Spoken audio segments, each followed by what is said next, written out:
I took a picture just a few seconds before they loaded up. And there were a couple of buddies of mine, Sergeant O'Grady, Sergeant Burdett. I went through AIT with them, went through school at Fort Benning, and I wanted to take a picture of them. And they had turned around a little bit. By the time I got my camera out, they said, "We got to go." So that's the picture I got with Buddy and them. So I didn't get bumped. We knew we wasn't going to go on that bird. We had another one lined up for a cat platoon. So it's a sad day for us, and sad years, 50 years, every day. I'll never forget it. Think about it every day. Thank you. Okay.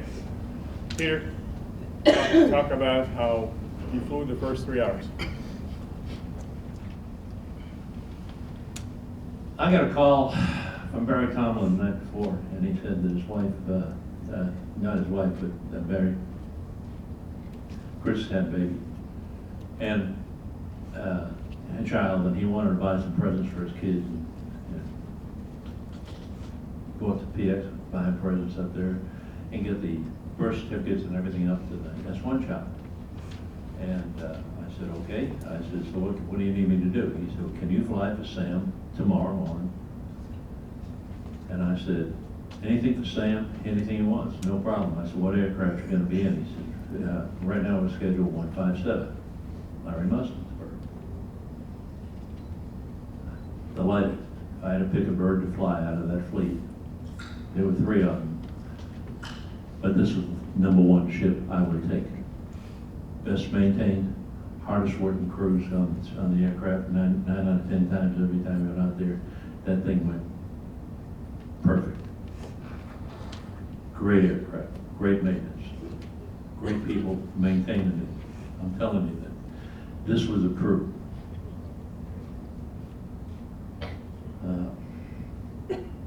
I flew the aircraft. We were flying out to the east toward Melanie and those other fire bases out there. Picked up a couple of missions, did the stuff, came back. We got the mission that we were going to pick up troops, take them to Montana. Great beaches, great food, beer, something the guys don't get out in the field unless I snuck them beer. I used to do that in coolers and every now and then. Anyhow, cold too, by the way. We flew the 3 hours and we landed at the log pad. I had brought Sam a Jeep, so he was driving around taking care of business.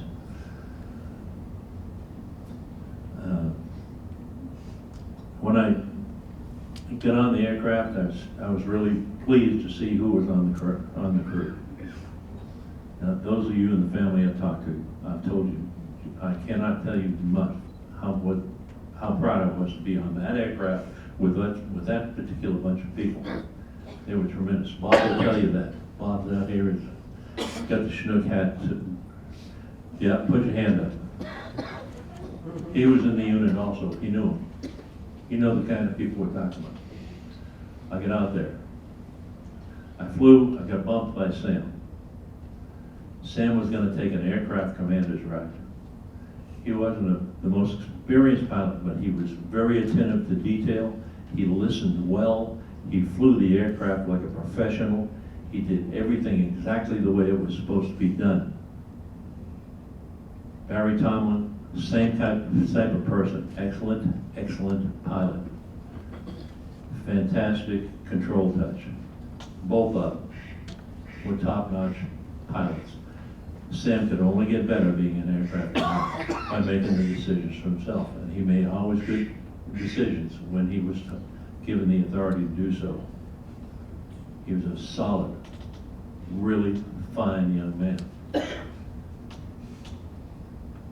At the end of 2 flights, we started loading the troops. At first, the people got up there and They got into the aircraft and sat down, and I gave the safety brief to the troops. When I finished the safety brief, they started changing people going into the aircraft, and I said a few things to the people who were coming in, and then started putting on my flight vest and my bullet board. Made a chicken plate and ceramic armor. I went to turn and I heard the Jeep pull up. It was Sam. He was all ready to get on the aircraft and let's go. I said, Sam, I'll take this flight for you if you need it. I said, you need more time, go ahead and take it. He said, Pete, he said, I'm gonna take my aircraft commander's ride. And he said, they're gonna make me an aircraft commander, and he said, this will be one of my rides to get my authorization. Captain Tom was gonna sign me off. He was very proud. Barry looked at me and went, I said, okay, good luck. I said, I understand it. I said, anything I can do for you, tell me. He told me what he wanted me to do, and just get off my damn aircraft. Okay. I'm off the aircraft, I drive away. I do some errands for him and check things for him and do some stuff. I go back to my stiff job. It's spelled S-T-A-F-F, but I call it stiff because you're kind of useless as a staff officer, okay? I mean, you're in a combat zone. Yeah. You're not even developing your hemorrhoids sitting in the aircraft. Aviation, that's an aviation disease. You sit there in the pilot for 8 to 10 hours and oh, it hurts. Anyway, you sit there and you fly. Well, I'm sitting, I go back to my desk here, and at least I got a big soft cushion in the chair. I already bought one. The safety officer didn't tell me an aircraft just crashed. I said, okay.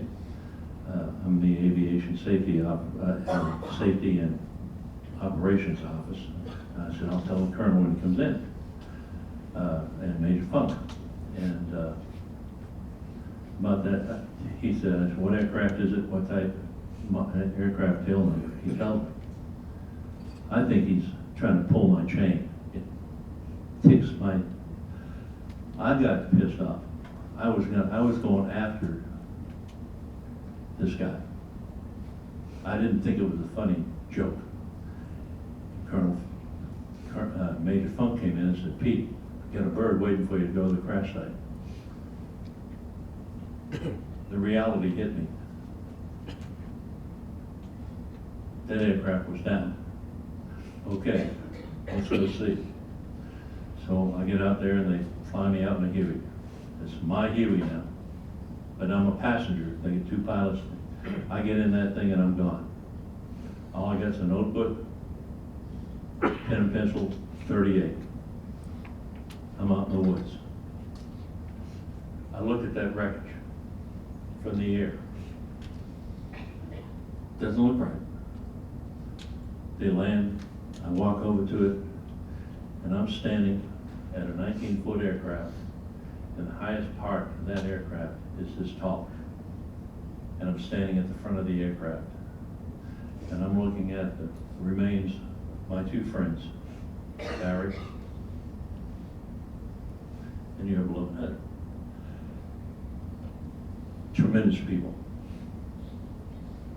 And I said to myself, my God, what am I going to do? I wasn't a real religious person, but the minute I said that, my head started filling with all kinds of ideas. I didn't know what else to do, but those ideas started making sense. And I had people coming up to me all through the time I'm looking at this mess, telling me what they think happened, and this happened, and I think that happened, and this happened. And I just put them all away. And I said, I'm looking. I got a plan. It's already in here. Bingo. I believe this was a God-directed investigation because I'm a stupid person. I flunked the infantry test because they wouldn't trust me with bayonets, okay? I mean, my IQ was too low to be trusted with shell rockets. They sent me to flight school. All right? So, I'll tell you right now, everything that I did was by the book on that step that was put into my head. I got the parts I needed, I boxed them up, I took them home. All the way to Corpus Christi, where they were put in the laboratory, the aviation maintenance test facilities and stuff. All the engineers and technicians and everything else went over. Everything everybody told me, spit on it. I had the solution, and it solved a whole lot of problems. If you have any questions about what happened, it was not a pivot failure, it was not a pivot pin, not a pin failure, it was a total metal fatigue failure on a blade. And that metal fatigue was not discovered.